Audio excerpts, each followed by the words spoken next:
أهلا وسهلا بكل بناتي الغاليين. النهاردة معنا مثل من أمثال جدتنا زمان.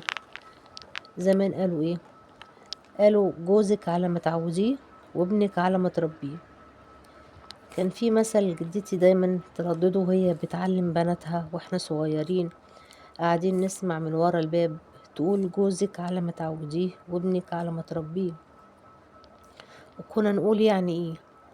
هي الست مسؤولة عن الاتنين، وده معناه إن الست ليها تأثير كبير جدا على اللي حواليها، خاصة في بيتها.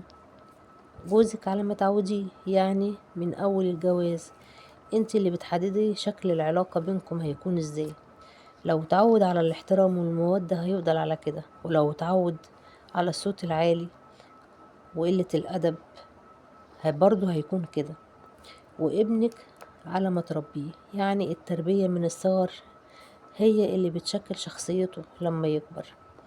والمثل فيه تحمل مسؤولية، هو بيوصف دور الست زمان كان في تكوين البيت، مش بس في الخدمة، مش بس انك تخدمي تغسلي وتطبخي وتغسلي وتعملي اكل والكلام ده، لا، لكن في بناء الناس اللي في البيت اللي موجودين، تأثيرك عليهم قوي.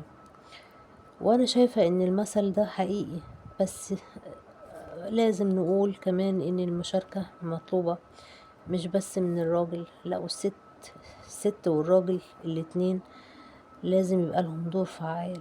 فعلا الستات زمان كانوا مدرسة، واللي كانت بتعرف تربي كانت كأنها بتبني جيل كامل.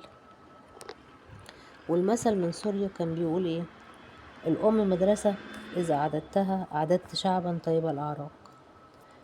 هو مش مثل شعبي، لكن بيدي نفس المعنى ونفس التأثير.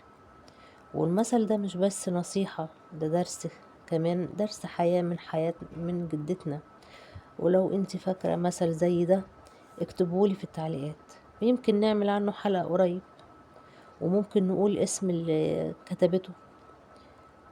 ولو عجبكم المثل اشتركوا في القناة وفعلوا الجرس ودوسوا لايك. كانت معاكم جدة ملك، وسلام يا بناتي الغاليين.